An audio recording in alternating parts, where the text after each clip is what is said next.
According to the National Center for Drug Abuse, over 165 million Americans ages 12 and up are currently abusing drugs or alcohol.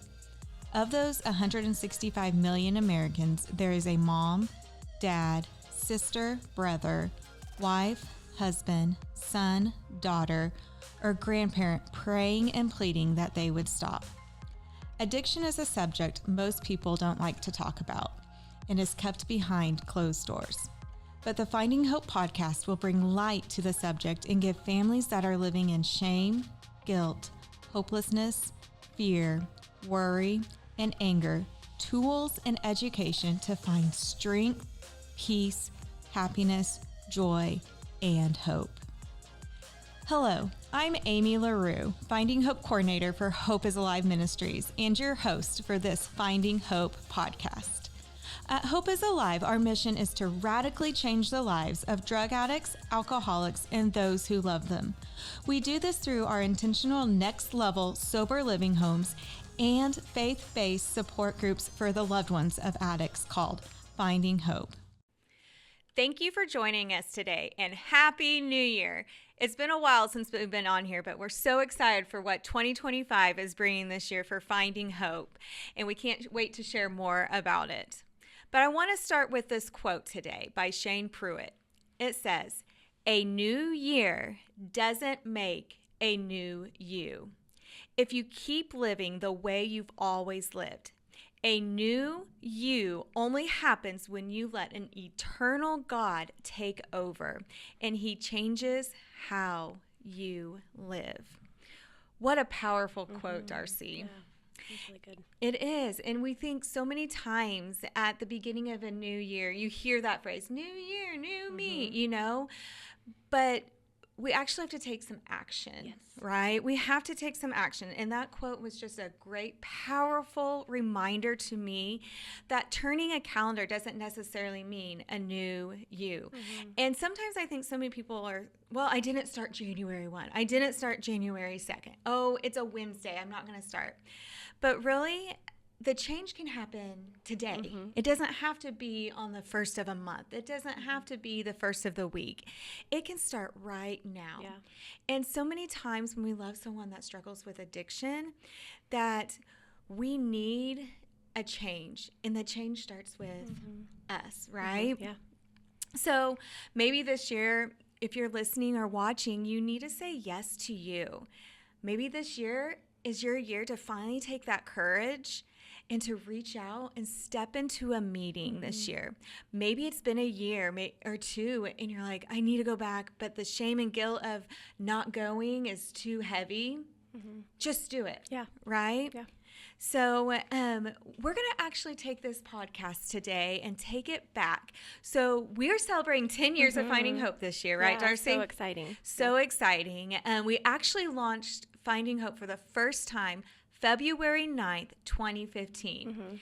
And so I'm going to go into the history about it here in a little bit, but we're just so excited to take people back to get them to really just understand who we are and what happens at Finding Hope and the impact it's having. Yeah.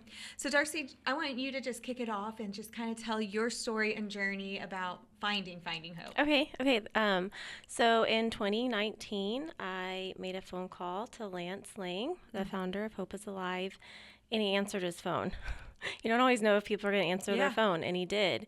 And I was looking for help for my husband, and I was tired and exhausted and just didn't know what to do. And for him, we're looking for help for them. Yes. And Lance suggested what I should tell Scott to do, but then he said, Darcie, there's a meeting for you. Is it okay if I share your information with Amy? And I was like, yeah, sure, okay. And I didn't really know that you would call. I actually didn't expect you to call, and you did. And you said, there's this meeting, there's 2 in the city, in Oklahoma City, that you can go to. And I said, okay, well, my mom. You started making excuses. Yeah. Well, I got to take my son to his work. I got this and that. Yeah, I was like, my 4 kids, at the time, my oldest wasn't driving yet, and I was like, I have to drive him to work. My second oldest plays baseball. My girls are in dance, like all the things. Like, if I have time, I'll show up. Yeah, that's a good one. If I have time. Yeah. If I have time for myself. Right. Yeah. Making sure everybody else is okay. And then if I can, I will. And every once in a while you would reach out and I'd be like, okay, maybe if I have time. And Scott finally went into Hope is Alive, and, you know, he's doing great. So then everybody else is doing okay. So then finally I text you and said, hey, I'm coming to a meeting. And you were like, well, that's great. There's going to be residents at this meeting. And I walked in. I wasn't for sure if I was going to go, but I did. I got my car, made sure my kids were okay, and I drove there. And I didn't know what to expect, but I knew I wanted to hear stories of hope. So when you told me there was going to be residents there, I walked in and I was excited to hear their stories. And then I found a group of people that knew exactly what I was going through, and people that didn't judge me, people that didn't condemn me, people that were just there to love on me and support me through what I was going through. Even though my husband was okay at the time, I was ready to walk in my healing and find what I need to do for myself. Which I'm going to point out something that's really interesting. There's so many people that it's just a variety of people, right? A lot of people start coming when their loved one's in the depths of their addiction, right? You waited until he was okay in a safe place, and then you started. So it's just interesting, like finding hope is for all of us, whether our loved one's struggling or whether our loved one maybe is at treatment or in a sober living home somewhere, right? So I'm just going to share a little bit of my journey of how I found finding hope. So I actually started in 2015 when Finding Hope kicked off. So I had discovered my husband was struggling with alcoholism on our daughter's 3rd birthday, right? And didn't know what to do and went straight to that fix it mode, right? Like, we're going to fix this. He doesn't have a problem. We're going to get in it and fix it, right? And so he ended up at the ER, and the ER doctor was like, dude, you have a problem. He's like, no, I don't, you know? And so, but that's when I finally was like, I can't keep living how I was living. And his counselor, was honest with his counselor and was like, you need to go to treatment. It's time for a treatment. And so I had called Lance too, and he had got some resources for my husband to go to treatment. And then he switched it on me. He's like, well, we have this place called Finding Hope. I was like, I'm not the one with the problem. I'm not the one destroying our family. I'm not the one pouring the booze down my throat. And I'll say that to you guys because I know others have thought it too. Like, if you're out there thinking these things, why do I need to give up a night, find daycare for my kids when I don't have the problem? But what I didn't realize is I really did have a problem. I was just as sick as my husband was, if not more, right? And I think so many people we talk to, we can hear it. Yes. And so I did. I went to my first meeting, and I think it was June of 2015, and I was still scared. I was scared of the judgment I might have. I thought everyone was going to think I was a horrible wife. I was thinking they're going to think we're not good enough Christians, all these things. The shame and the guilt, but I was feeling so much anger and hurt and betrayal. I've actually said it's almost, I felt like, and I told my husband this, so he knows, like, it felt like he was cheating on me with alcohol. And so that meeting, though, what I saw there's moms there, there's grandparents, there are dads, but there are other spouses. And so I still went in like caring so much and wasn't going to open up and share. But I remember at that first meeting I walked into, Lance put another wife with me after, and it just felt good to finally share with someone that was going through it, right? And so what I found were 3 things that night that I held on to, and I still hold on to. The first one is I wasn't alone. Yes. I walked in and I saw all these people that looked normal. Like, oh, they're struggling too. Like you so much as loved ones, we isolate ourselves. But when I walked in, I realized I'm not alone anymore, especially sitting down with that other wife. It was just so impactful. And I heard the words, it's not your fault. That one took a little bit for me. Like, it's not my fault. Like, surely it's my fault. Somehow I made my husband an alcoholic. Like, so that one took a little bit. And then, to really cling to that.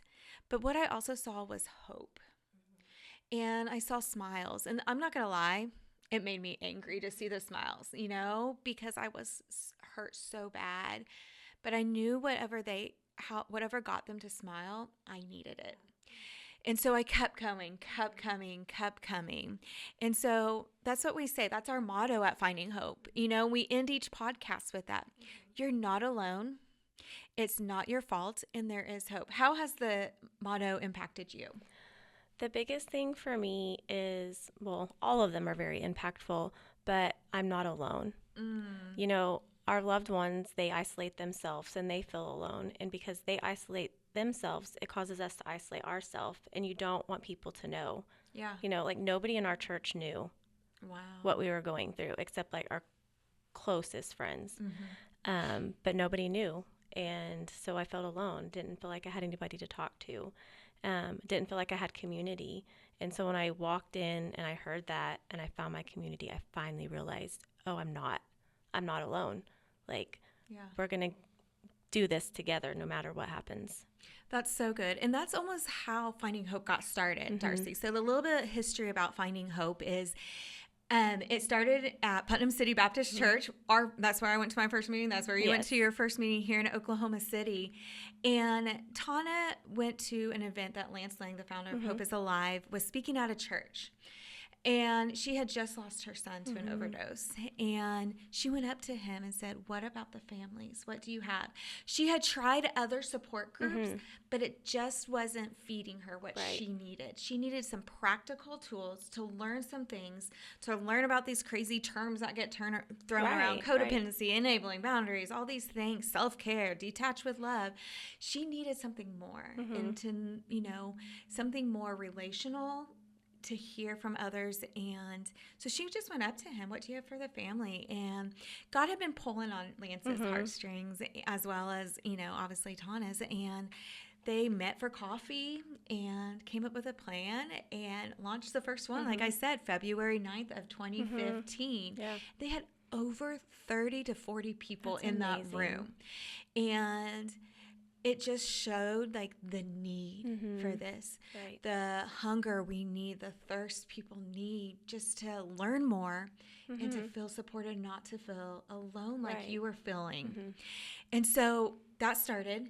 And then, so that started in February. And in August, Lance actually launched one at my home church.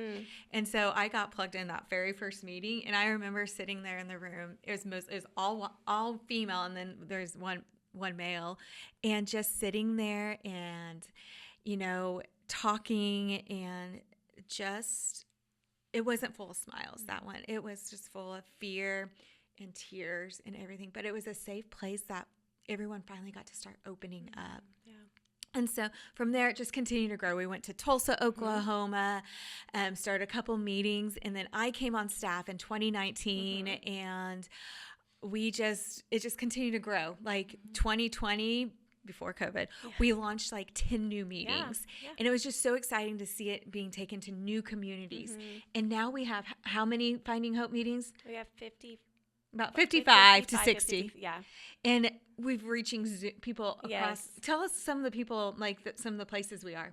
So we're in North Carolina. We're in Wyoming. We are in Nebraska. We are in Kansas City, Kansas, all over Oklahoma. California. So literally California. Coast to coast. Yeah.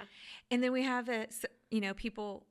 Our one that leads it in Spanish, she's down in Mexico. Yes, so country to country. Yeah. So it's just so exciting to see how Finding Hope is growing. And our prayer is just to continue to launch. We want it in every state. We know it's so neat. We actually want it in every community, in every state. And so, and I know we're going to get there. Yeah, we will. And so we're so excited about it. And so our Bible verse that we use is Romans 15:13. Let me read it. May the God of hope fill you with all joy and peace as you trust in him, so that you may overflow with hope by the power of the Holy Spirit. I love that. May the God of hope. Where does our hope come from? God. It comes from God, so that we can be filled with joy and peace, even in our turmoil, right? Like if we can cling to him and pray to him and just continue to cling to him and asking him to fill us with that joy, fill us with that peace, and then that overflow of hope will come. So has that Bible verse meant anything to you? Yeah, I just feel with joy and peace. Like even in the storm, there can be peace. You can have joy. It's a choice. But it's hard. Yeah, it is very hard. And if you're going through it, we understand because you got stuck in the middle of the storm and don't know how to get out. So we totally get that. Yeah, but the peace and the joy, like I grabbed hold of those. Yeah.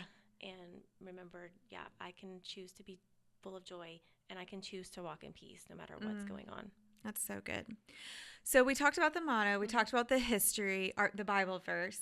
So if someone, let's start with, actually all the meetings do this. So let's just kind of walk people through a meeting. Yeah. And one thing I always tell people is our meetings are not an hour. There's some support groups out there, some family support groups that are, an hour. But I always tell people to expect to be there an hour and a half. And so tell us some special things that we do at the very beginning of our meeting that sets us apart. Yeah. So, of course, the leader goes over the motto, which I think if that's the only thing you hear your first time there, then I think that's so important. And so we start off with the motto and kind of sharing your story as a leader of why you're there. But the thing that I love, and I lead a Zoom meeting and seeing my ladies do it, is we break off into groups and we check in with each other. And that's the importance of community. That's where you get to know each other. That's where you get to support each other and learn each other's story. And it can have absolutely nothing to do with your loved one, or it can have something to do with what your loved one did. And I just think it's so important that we allow our members to share what they're walking through. Absolutely. And that check-in also reminds us we're not alone. Like you're talking about this community, and people either love it or they hate it. But what I come to say, I start to see the weight starting to be lifted, because a lot of the times this is their first time that they feel safe, because it's non-judgmental. Right. It's a safe place, safe environment to share what's going on. And we, during that time, we don't give advice. It's literally just share what's going on. And we do a scale with it. How are you doing on a scale? And if you don't want to share, you don't have to. Right. I have people that say, I'm just here to listen tonight. And that's okay. I've been there too. And it's just cool, as leaders, when you start to see the transformation in people and seeing that. And I know you've had some of your members become leaders. Yes. And that's just so cool, the impact and how important that is. So that's for the first 25 minutes of our meeting is just this check-in. Yeah. And then we transition into curriculum. Yes. And so we have curriculum that we have created. We've done the research. We've done all of that allows people to learn more about this disease, allows them to walk their own path of recovery, to learn about, like we were saying earlier, those buzzwords of codependency, enabling, all those things. So what's one of your favorite lessons? One of my favorite lessons would have to be the parallel feelings. I was going to say that. That is probably when I don't know if you taught it or if I taught it when I first heard it. I can't remember. I don't know if it was out yet whenever I started leading my meeting, or if I taught it. But whenever I saw that video for the first time that goes with it, I really feel like my mind went, it was oh my gosh, it's that cycle.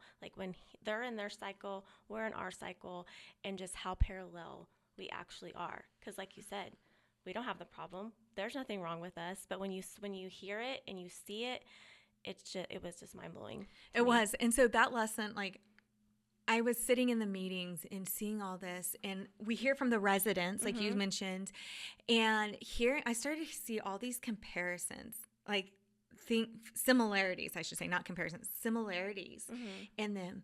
They isolate, like you said, we isolate. They feel shame. We feel shame. Yeah. They feel hopeless. We feel hopeless. So I did research. I talked to Finding Hope people. I talked to those in recovery and really just dug in, and it just opens your eye. Like, they're going through what we are going through, and it's just so, and that's what some of our lessons are. Right. I think another one that I really enjoy, or I like, is, I think we're going to do it on the next podcast too, is just Recovery 411. And what is that? And it really takes us back to the basics. And doesn't dig as deep because we have other lessons, but like, what are these buzzwords, and really understanding it, and what my role is in that, and what I need to change for myself in all of that. But there's so many great ones. We actually have 48 lessons, and so we're on like a 2-year rotation of those. But we also have guest speakers come in that are in the field, as well as some of our residents come in and share. And so a lot of our meetings are like, Amy, 48, there's more than 48 weeks in a year. But the majority of our meetings meet twice a month too. And so it's that twice a month commitment. I can commit to being at the meeting twice a month. And so it's so impactful. And if you need more than that, we have Zoom. We have extra options for people to get plugged into. And so we teach the lessons, and then how do we end the meeting? With a challenge. I love the challenges. It gets you thinking, and to keep taking what you were taught, and moving it forward. Yeah. It's that application. Yeah. And we end the podcast with a challenge too, because it's like, I can sit here, I can listen, but what's my next step from here? You know, if you really want to change, you got to take that next step. And so absolutely, the challenge is something as a former educator too. I mean, but it's so true. And it makes you think, and it's not hard challenge. It's not like you need to do these 5 or 6 or 7 things. Right. It's 1 or 2 things. Yes. And let's do it. Right. Yeah. So that's so good. And so we do, the in-person meetings are just like the Zoom meetings. And so whether you have an in-person meeting in your community or not, join a Zoom meeting. And I mean, I've seen your meeting, but I've also seen a couple of our other meetings, and the relationship that they're formed. They have their own Facebook group, for a private Facebook group, and they put their prayer request out there. They really, no matter if they live in Wyoming or if they live in Georgia or Tennessee or Florida, they are connected. And what's really cool is to see them, they saw each other on these Zoom meetings, come and meet each other in person. And so Finding Hope, we have great meetings. We have this podcast, but we also have some other resources. What's one of our number one resources that people utilize? Our Bible plans on YouVersion Bible app. Very good. And we will try to link some of these YouVersion Bible plans, because we want you to have these resources. And when people call us, I share this podcast with them. I share the Bible plans, because they need all these resources that they can get. And we have Bible plans, Hope and Healing. We have one, Journey to Joy, Be Still, Beauty in the Ashes.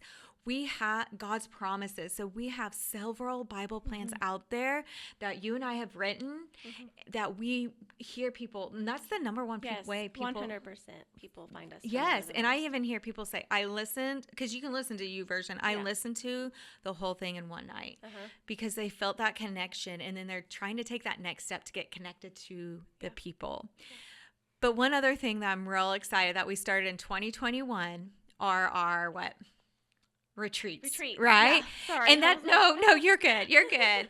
Our retreats. Yes. And so I just want to share people like why we started it. And like God laid this on my heart. Actually, I think it was November, might be October of 2020. And you know, we're in the middle of this pandemic and he's saying, Amy, you need to do these retreats. I'm like, but we can't because it's COVID, right?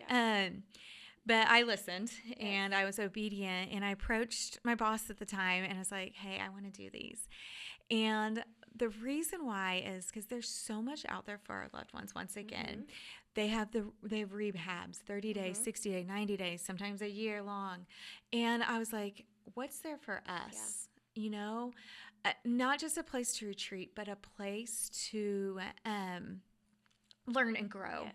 And so, you know, we did it in 2021. It was called Anchored in Hope. Yes. And I mean, we had about 35 people in COVID come. We even had cute little Finding Hope face masks. Yes. It was precious. Yeah. But from there, like, we were so intentional. We had speakers, but Saturday, and we've talked on this podcast before, we have self-care because we don't take care of ourselves. And so it was such a huge success. We got great feedback from it. We had worship, all of that. Yeah. Then year after that, it grew to like 45, 50 people. I can't remember. I don't have all the stats in front of me right now. Yeah. And then it just keeps growing and growing. And this was in Tulsa, Oklahoma. And then last year, 2 years ago, one of our leaders came to the one in Tulsa and was like, hey, can we bring this to North Carolina? And I was like, oh, I don't know. Like, I don't know about that.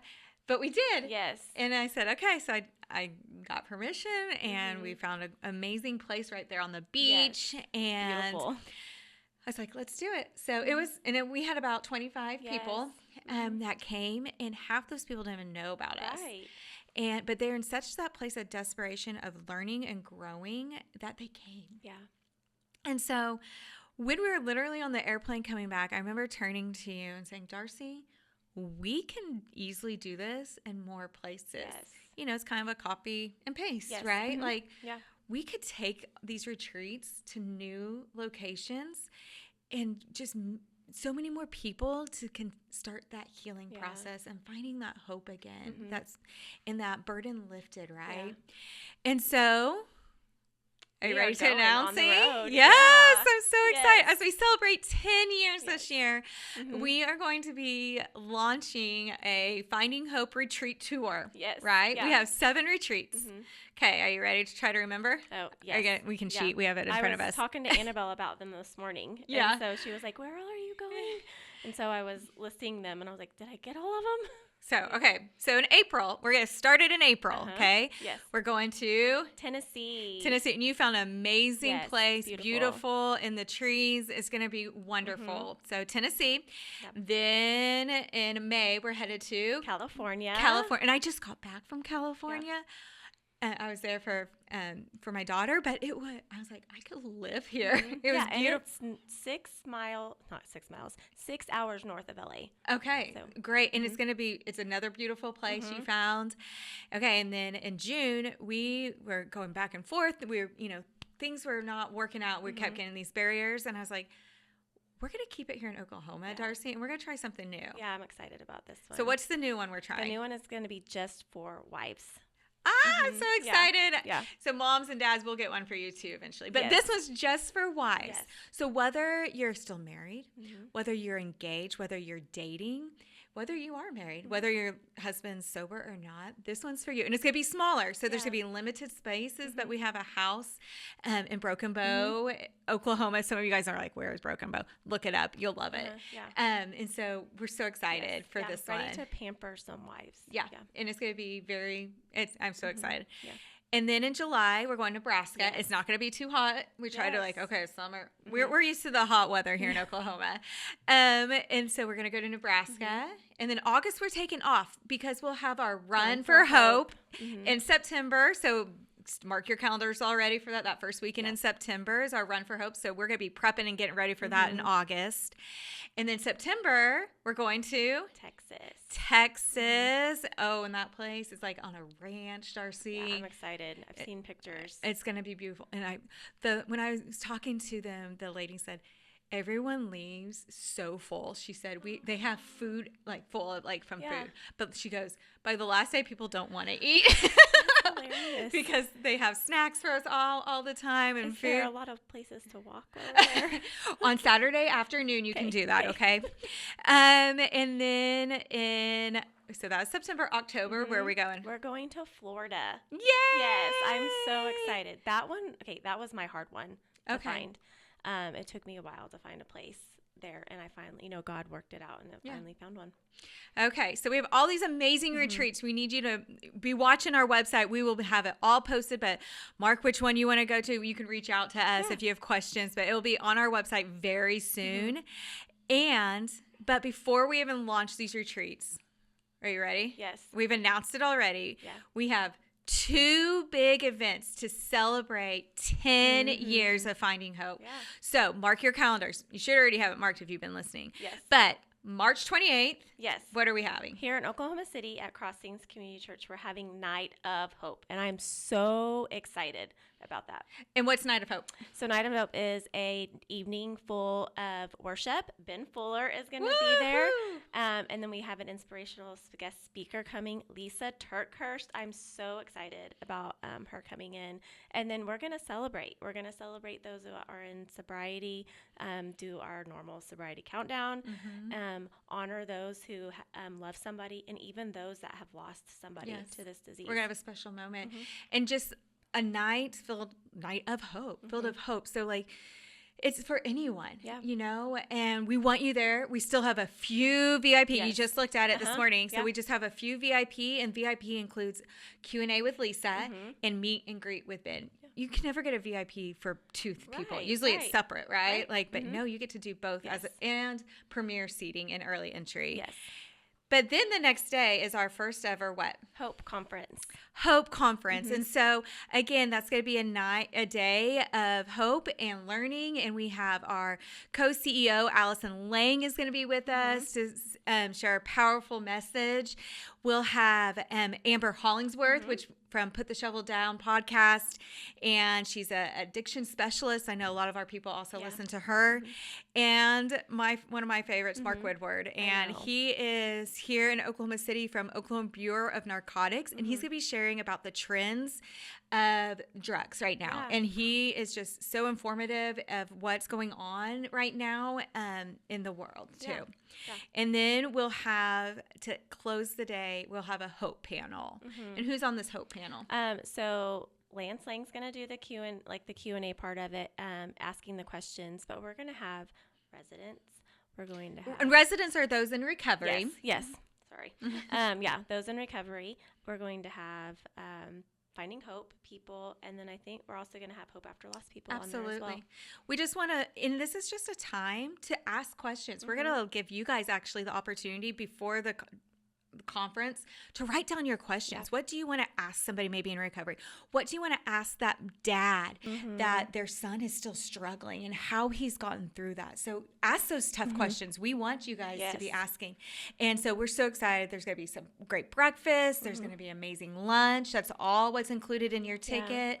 And some worship as well. And so it's just going to be a great day of learning and connecting as well. And also you'll have the opportunity. Maybe you're like, hey, Amy, I want to lead. Yes. During lunch. Yes. I'm going to have a session just about how you become a leader facilitator. So exciting that we've had a lot. This is a little bit longer than normal, so thank you for sticking with us.